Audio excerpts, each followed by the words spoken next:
जय माता दी, जय माँ दुर्गा। चैत्र मास की पावन नवरात्रि की हृदय से अनंत शुभकामनाएं। कथा आरंभ करने से पहले यदि आपके हृदय में भी माता रानी के लिए सच्ची श्रद्धा और प्रेम है तो कमेंट में पूर्ण श्रद्धा से जय माता दी जरूर लिखें। चैत्र नवरात्रि की यह दिव्य समय है जब संपूर्ण सृष्टि मानो माता आदि शक्ति की करुणा से भर उठती है। यह वह पावन अवसर है जब भक्त अपने मन को शुद्ध करके माँ दुर्गा के चरणों में समर्पित करते हैं और माता अपने भक्तों की जीवन की नई आशा, नई शक्ति और नई कृपा का संचार करती है। कहा जाता है कि नवरात्रि के यह 9 दिन केवल व्रत और पूजा के दिन नहीं होते हैं। यह समय होता है जब भक्त और माता के बीच का संबंध और भी गहरा हो जाता है। इन दिनों में की गई एक सच्ची प्रार्थना, एक सच्चा स्मरण और एक सच्चा विश्वास जीवन की दिशा ही बदल देती है, क्योंकि जब भक्त सच्चे मन से माँ को पुकारते हैं तो माँ दुर्गा किसी न किसी रूप में उनकी सहायता जरूर करती हैं। और आज हम इसी चैत्र नवरात्रि से जुड़ी एक अत्यंत पवित्र, प्राचीन और हृदय को छू लेने वाली कथा का श्रवण करने जा रहे हैं। यह केवल व्रत की कथा नहीं है, यह माता की असीम करुणा और भक्त की अटूट श्रद्धा का जीवंत प्रमाण है। यह जो दिव्य प्रसंग है जहाँ एक निर्धन ब्राह्मण की सच्ची भक्ति से प्रसन्न होकर स्वयं माता दुर्गा एक छोटी कन्या का रूप धारण करके उसके घर आती हैं, उसकी परीक्षा लेती हैं और अंत में उसके जीवन को अपने आशीर्वाद से भर देती हैं। यह कथा हमें सिखाती है कि माता बाहरी वैभव नहीं देखती, वे केवल हृदय की सच्चाई देखती हैं। जहाँ विश्वास होता है वहाँ कृपा अवश्य उतरती है, जहाँ भक्ति होता है वहाँ दीप अवश्य जलता है, जहाँ माता का आशीर्वाद हो स्वयं मार्ग बन जाता है।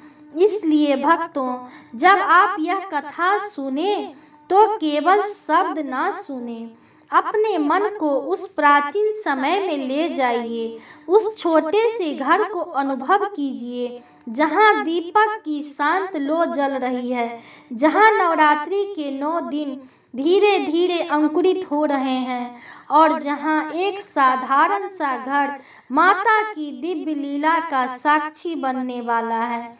और कथा आरंभ करने से पहले जय माता दी अवश्य लिखें, माता के नाम का नारा लगाएं। वातावरण को माता के नाम पवित्र कर देती हैं। आइए शांत मन से अटूट विश्वास और माता के नाम के स्मरण के साथ चैत्र नवरात्रि की इस पावन और अमृतमयी कथा का एक श्रवण आरंभ करें।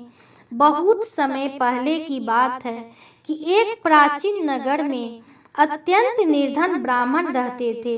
उनका जीवन बहुत साधारण था, परंतु उनका हृदय माता दुर्गा की भक्ति में भरा हुआ था। उनके पास धन संपत्ति तो नहीं थी, पर उनकी सबसे बड़ी संपत्ति थी उनका अटूट श्रद्धा और प्रतिदिन प्रातः काल उठकर स्नान करते, फिर अपने छोटे से घर के एक कोने में दीपक जलाकर माता दुर्गा का ध्यान करते। उनकी आंखों में भक्ति का ऐसा भाव होता कि मानो वो संसार की सारी चिंताओं को भूलकर केवल माता की शरण में समर्पित हो गया हो। परंतु भक्तों, संसार का नियम है कि जहाँ भक्ति होती है वहाँ कभी कभी परीक्षा भी होती है। उस ब्राह्मण का जीवन भी अनेक कठिनाइयों से भरा हुआ था। उसका घर बहुत छोटा था, दीवारें कच्ची थी और कई बार तो घर में भोजन के लिए अन्न भी नहीं होता था। उसकी पत्नी और छोटे बच्चे कई बार भूख से ही सो जाते थे। फिर भी उस ब्राह्मण के चेहरे पर कभी शिकायत नहीं आती थी। वह हमेशा शांत स्वर में कहता था कि जिस घर में माता का नाम लिया जाता है वहाँ देर हो सकती है पर अंधेर नहीं, कभी अस्थाई नहीं रहता। गरीबी का दिन धीरे धीरे समय बीतता रहा। एक दिन चैत्र मास का शुभ समय आया। पूरे नगर में नवरात्रि की तैयारी होने लगी। मंदिरों में साफ सफाई होने लगी, घरों में दीपक सजने लगे और हर और जय माता दी की ध्वनि सुनाई देने लगी। उस ब्राह्मण के मन में भी माता के व्रत को करने की तीव्र इच्छा जागी, परंतु उसके मन में एक हल्की सी चिंता भी थी, क्योंकि घर में अन्न बहुत कम था और व्रत के नियमों का पालन करना उसके लिए कठिन लग रहा था। फिर भी उसने मन ही मन माता से प्रार्थना की और बोला, हे जगदम्बे, मेरे पास देने के लिए धन नहीं है, भोग के लिए अनेक वस्तुएं नहीं हैं, परंतु मेरा विश्वास सच्चा है। यदि आप कृपा करें तो मैं इन 9 दिनों तक पूरे प्रेम से आपका व्रत करना चाहूँगा। इतना कहकर उसने अपने छोटे से घर को साफ किया, एक मिट्टी का कलश रखा, उसमें जल भरा और पास ही थोड़ी सी मिट्टी में जौ बूंद दिए। फिर एक छोटा सा दीपक जलाकर माता दुर्गा की मूर्ति के सामने हाथ जोड़कर बैठ गया। उस क्षण उसका मन इतना शांत था कि मानो उसके भीतर एक अद्भुत विश्वास जन्म ले चुका था। दीपक की लौ धीरे धीरे जल रही थी और उस छोटे से घर में एक दिव्य वातावरण फैल गया। ब्राह्मण ने आंखें बंद करके माता का स्मरण किया और मन ही मन कहा कि हे माँ, मैं निर्धन अवश्य हूँ, पर मेरी भक्ति सच्ची है। आप मेरी लाज रखना, अवश्य रखना माता। भक्तों कहते हैं कि जब किसी की प्रार्थना हृदय की गहराई से निकलती है तो वह सीधे देवी तक पहुंचती है। उस दिन से उस निर्धन ब्राह्मण के घर में नवरात्रि का पावन व्रत आरंभ हो गया। प्रतिपदा की सुबह उसने बहुत श्रद्धा से माता का स्मरण किया, कलश के पास दीप जलाया और हाथ जोड़कर धीरे धीरे माता के नाम का जप करने लगा। उसके पास पूजा की बड़ी बड़ी सामग्री तो नहीं थी, परंतु उसकी भक्ति में सच्चाई थी। कभी वह थोड़े से फूल अर्पित करता, कभी बस अपनी आंखों के आंसुओं को ही माता के चरणों में समर्पित कर देता। उसके लिए यही सबसे बड़ा भोग था। उधर उसकी पत्नी भी अपने पति की श्रद्धा को देखकर मन ही मन माता से प्रार्थना करती रहती थी। घर की हालत बहुत कठिन था। कभी रसोई में थोड़ा सा आटा होता तो कभी केवल पानी पीकर ही दिन बिताना पड़ता। छोटे छोटे बच्चे मासूम आंखों से माँ को देखते और पूछते, माँ आज खाने को क्या मिलेगा? तब वो उन्हें प्यार से समझा देती और कहती, बेटा आज माता का व्रत है, माँ दुर्गा हम सबकी रक्षा करेंगी। धीरे धीरे नवरात्रि के दूसरे और तीसरे दिन भी बीतने लगे। ब्राह्मण प्रतिदिन प्रातःकाल उठकर स्नान करता, फिर जौ के पास थोड़ा जल चढ़ाता और माता की स्तुति करता।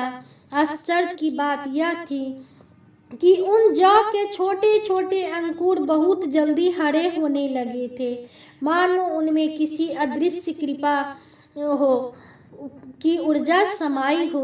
वो ब्राह्मण जब भी उन्हें देखता उसके मन में एक मधुर विश्वास जाग उठता कि माता उसकी भक्ति अवश्य स्वीकार कर रही हैं। परंतु उसी समय उसकी परीक्षा भी गहरी होती जा रही थी। घर में अन्न लगभग समाप्त हो चुका था। एक शाम उसकी पत्नी बहुत चिंतित होकर बोली, स्वामी अब घर में बच्चों के लिए भी कुछ नहीं बचा है।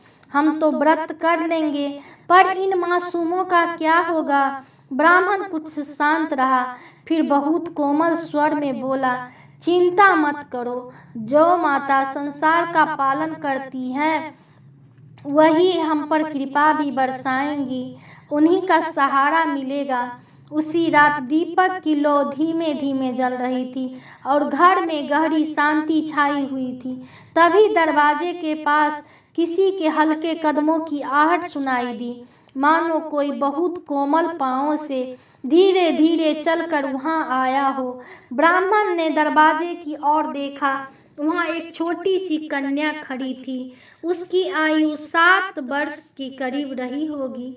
उसके चेहरे पर अद्भुत तेज था, आंखों में गहरी करुणा और मुस्कान इतनी मधुर थी कि उसे देखते ही मन को शांति मिल जाए। उसने बहुत ही मधुर स्वर में कहा, जय माता दी। ब्राह्मण और उसकी पत्नी दोनों इतनी देर रात में यह छोटी कन्या यहाँ कैसे आ गई? ब्राह्मण ने बड़े स्नेह से पूछा, बेटी तुम कौन हो और इस समय यहाँ कैसे आई हो? कन्या मुस्कुराई। उसका स्वर बहुत शांत और मधुर था। वो बोली, मैं पास ही के घर में रहती हूँ। आज मैंने सुना है कि आप लोग माता दुर्गा का व्रत कर रहे हैं, इसलिए सोचा कि आकर माता की कथा सुन लूं। ब्राह्मण का हृदय उस बालिका की बात सुनकर उसने तुरंत उसे भीतर आने को कहा और पास बैठने के लिए एक आसन बिछा दिया। उस छोटी कन्या ने बहुत श्रद्धा से दीपक की ओर देखा, फिर हाथ जोड़कर माता को प्रणाम किया और शांत भाव से बैठ गई। उस क्षण उस छोटे से घर में एक अनोखी शांति फैल गई। दीपक की लौ मानो थोड़ी देर और उजली हो गई थी और जो हरे अंकुर हल्की हवा में धीरे धीरे जो झूमने लगे थे। ब्राह्मण ने माता की कथा आरंभ की और वह कन्या बहुत ध्यान से सुनने लगी। कभी कभी वह कन्या ऐसी बातें कह देती थी, सुनकर ब्राह्मण स्वयं भी कह उठते, जहाँ सच्ची श्रद्धा होती है वहाँ माता स्वयं आकर अपने भक्तों की रक्षा करती है।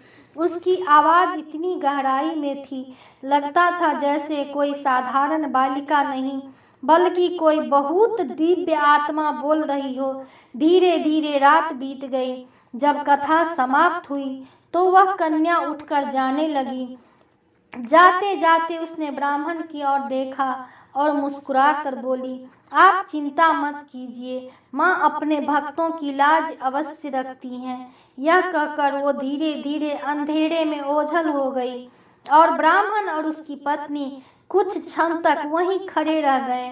उनके मन में आश्चर्य भी था और एक अद्भुत शांति भी, मानो उस छोटी कन्या के आने से उनके घर में आशा का दीपक और अधिक प्रज्वलित हो गया हो। उन्हें यह पता नहीं था कि नवरात्रि की यह साधारण सी प्रतीत होने वाली रात वास्तव में माता दुर्गा की एक दिव्य लीला प्रारंभ थी। और उसी रात उस निर्धन ब्राह्मण के मन में एक नई शांति उतर आई थी। उसे बार बार वही छोटी कन्या याद आ रही थी, जिसकी वाणी में इतनी मधुरता थी और आंखों में इतना तेज था।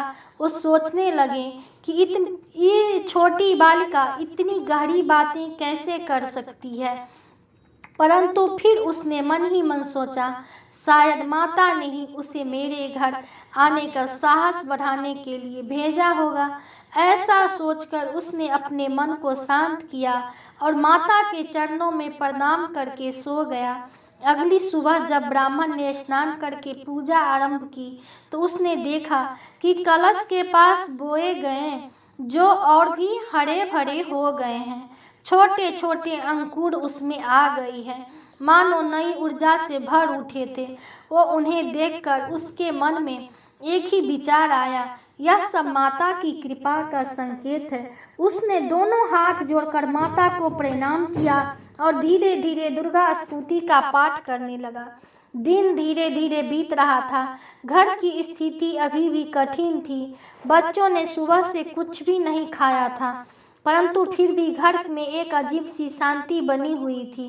ब्राह्मण की पत्नी भी अब इतनी चिंतित नहीं थी, क्योंकि उसके मन में भी कहीं न कहीं यह विश्वास जाग उठा था कि माता दुर्गा अवश्य रक्षा करेंगी।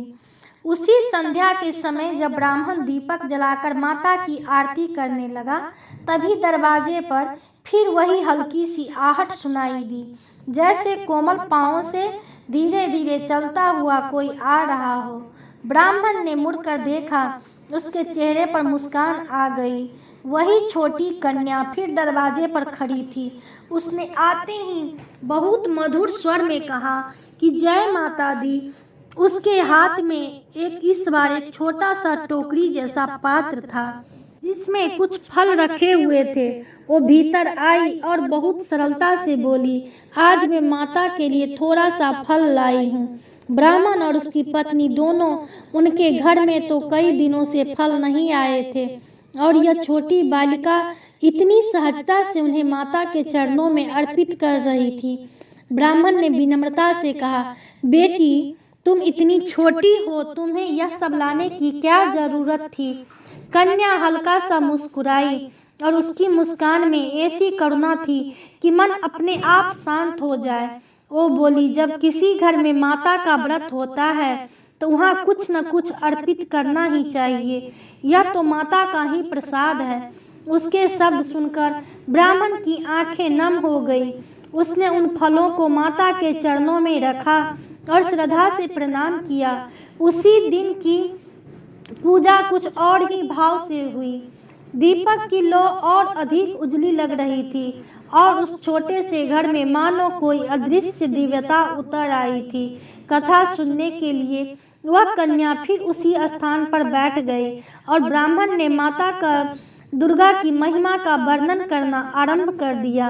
वह कथा बता रहा था किस प्रकार माता अपने भक्तों के दुख को हर लेती हैं, और किस प्रकार श्रद्धा से किया गया व्रत जीवन को बदल देता है। कन्या बहुत ध्यान से उसकी बातें सुन रही थी। कभी कभी वह सिर हिलाकर सहमति भी जताती। कुछ दिन बाद धीरे धीरे से बोली, बाबा, याद रखिए, जहाँ सच्चा विश्वास होता है वहाँ माता कभी देर नहीं करती, परंतु कभी कभी वह अपने भक्तों की परीक्षा अवश्य लेती हैं, ताकि उनका विश्वास और भी दृढ़ हो जाए। उसकी बात सुनकर ब्राह्मण कुछ क्षण के लिए मौन हो गया। उसे लगा जैसे कोई साधारण बालिका नहीं, बल्कि स्वयं कोई दिव्य शक्ति उसे यह सीख दे रही हो।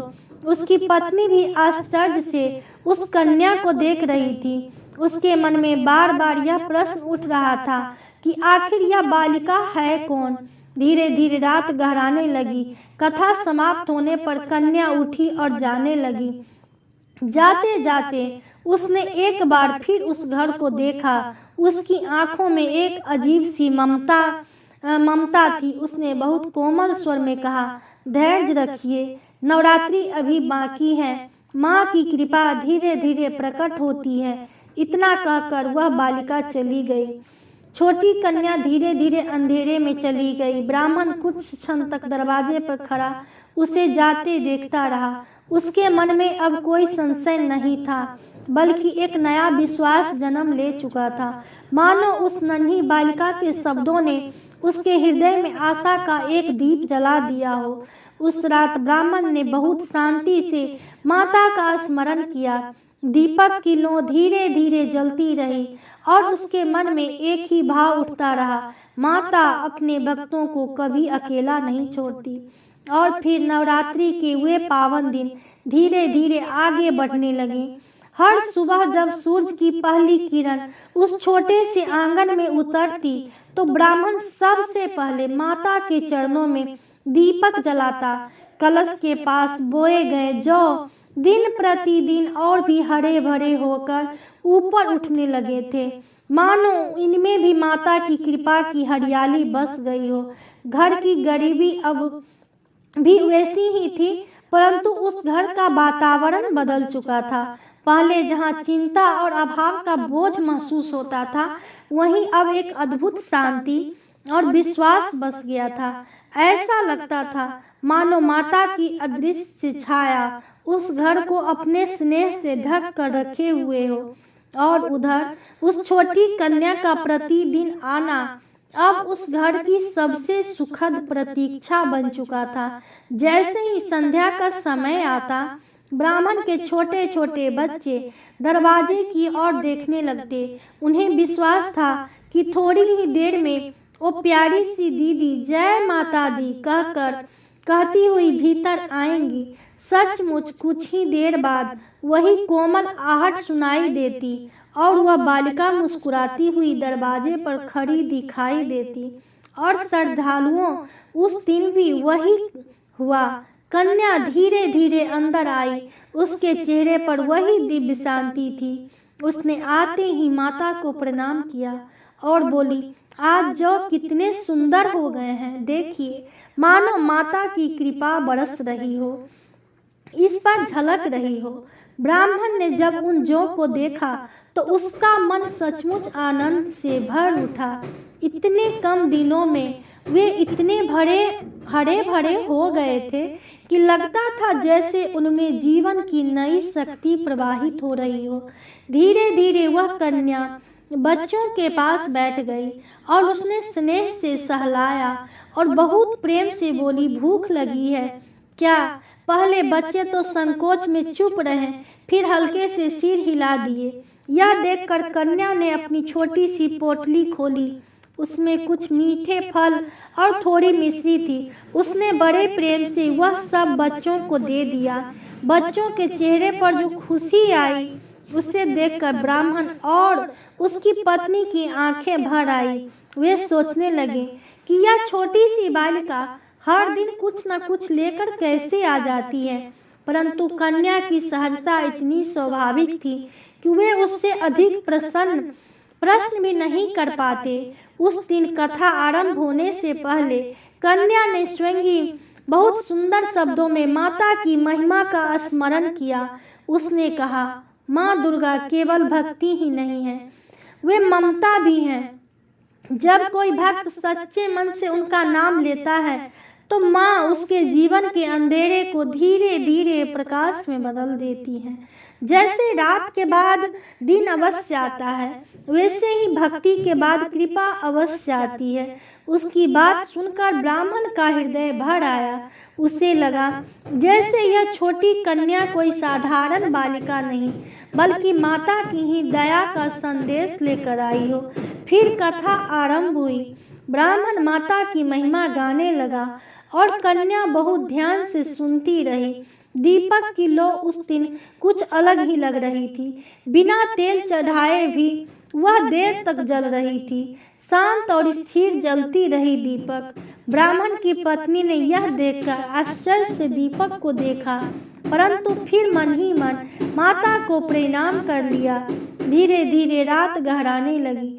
हवा में हल्की ठंडक थी और जौ के अंकुर हवा के साथ साथ धीरे धीरे झूम रहे थे। उसी क्षण कन्या ने बहुत कोमल स्वर में कहा, बाबा याद रखिए, सच्ची भक्ति वही है जिसमें धैर्य भी हो। जब भक्त का विश्वास अटल हो जाता है तब माँ की कृपा अवश्य प्रकट होती है।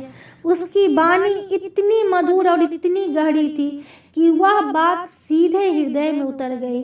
ब्राह्मण ने हाथ जोड़कर कहा, बेटी, तुम्हारी बातें सुनकर मन को बहुत शांति मिलती है। कन्या हल्के से मुस्कुराई। उसकी आंखों में एक दिव्य चमक थी। वो बोली, धैर्य रखिए। और नवरात्रि के पवित्र दिन अपने अंतिम चरण में पहुंच गए थे। माँ की लीला बहुत अद्भुत होती है। जब समय आता है तो उनकी कृपा अचानक प्रकट हो जाती है। इतना कहकर वह धीरे धीरे उठ जाती और उसने एक बार फिर माता की मूर्ति की ओर देखा और हाथ जोड़कर प्रणाम किया। फिर उसी शांत चाल से बाहर की ओर चली गई। ब्राह्मण और उसकी पत्नी कुछ देर तक उसे जाते हुए देखते रहे। उनके मन में अब आश्चर्य से अधिक श्रद्धा थी। उन्हें ऐसा लगने लगा था कि यह बालिका केवल एक अतिथि नहीं है, बल्कि किसी दिव्य रहस्य का संकेत है। और नवरात्रि के वे दिन अब अष्टमी के पवित्र क्षणों के निकट पहुंच गए थे। वही अष्टमी जब माता की कृपा सबसे अधिक प्रकट होती है। उस दिन ब्राह्मण के घर में भी अब एक ऐसी लीला होने वाली थी जिसे देखकर सभी के हृदय में माता के प्रति अटूट विश्वास जाग उठेगा और देखते ही देखते नवरात्रि के वे पावन दिन अष्टमी के निकट पहुंच गए। उस निर्धन ब्राह्मण के घर में अब भी वही सादगी थी, वही कच्ची दीवारें, वही छोटा सा आंगन और वही दीपक की मधुर लो। परंतु अब उस घर के वातावरण में एक अद्भुत शांति और विश्वास बस गया था। ऐसा लगता था मानो माता की अदृश्य छाया उस घर को अपने स्नेह से ढक कर रखे हुआ हो।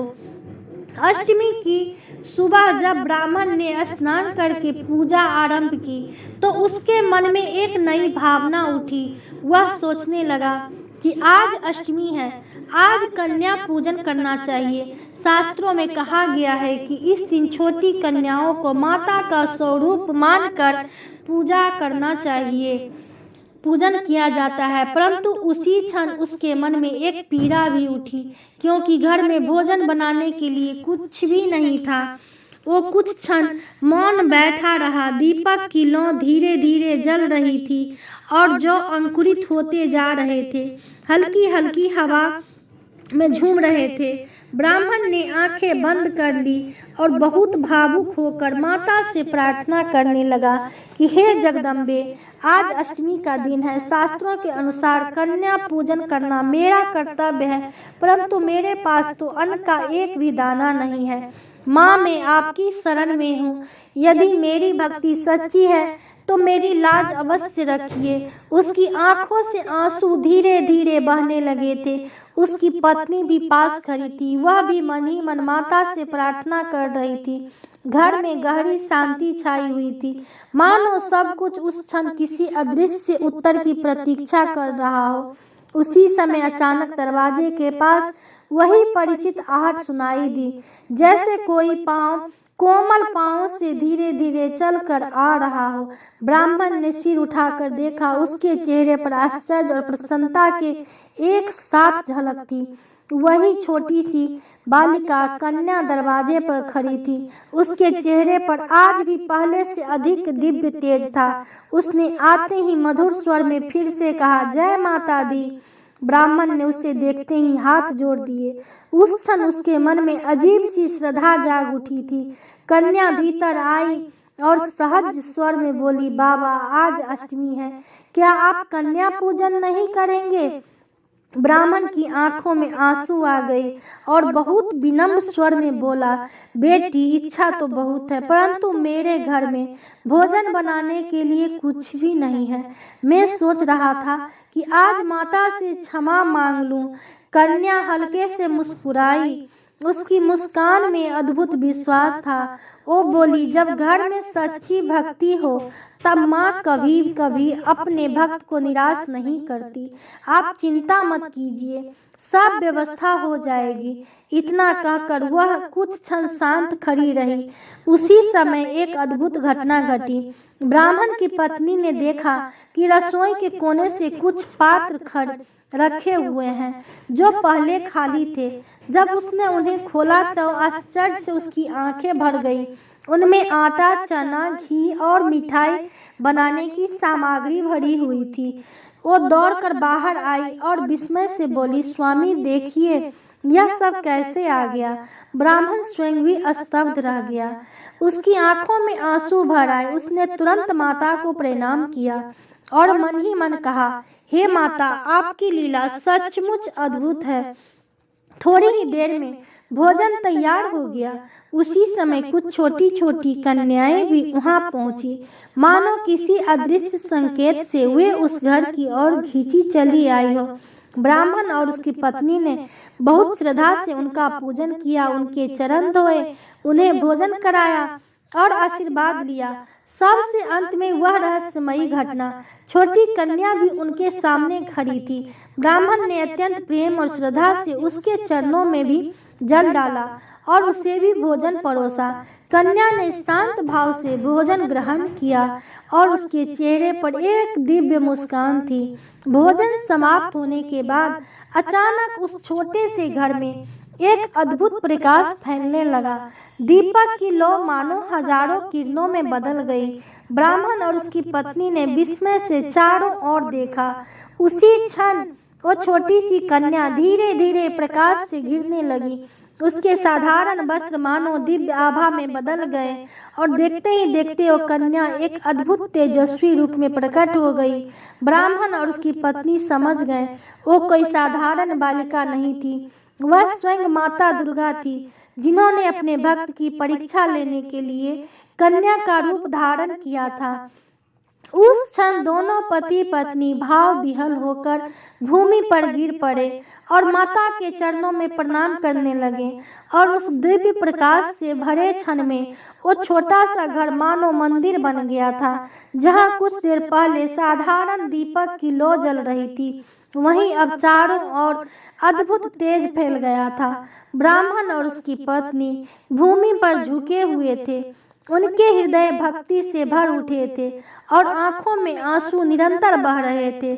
उनके सामने वही छोटी कन्या अब दिव्य आभा से घिरी खड़ी थी और धीरे धीरे उसका स्वरूप माता दुर्गा के तेजस्वी रूप में परिवर्तित हो गया। उस क्षण मानो समय भी ठहर गया। माता के मुखमंडल पर करुणा की मधुर मुस्कान थी, उसकी आंखों में असीम ममता झलक रही थी। ब्राह्मण और उसकी पत्नी कांपते हुए स्वर में बोले, हे जगदम्बे, हमें क्षमा कीजिए, हम आपको पहचान नहीं पाए।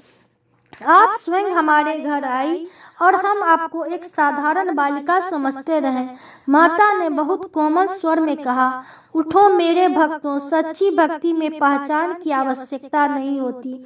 जहाँ प्रेम और विश्वास होता है वहाँ मैं स्वयं प्रकट हो जाती हूँ, अपने भक्तों के पास चली जाती हूँ।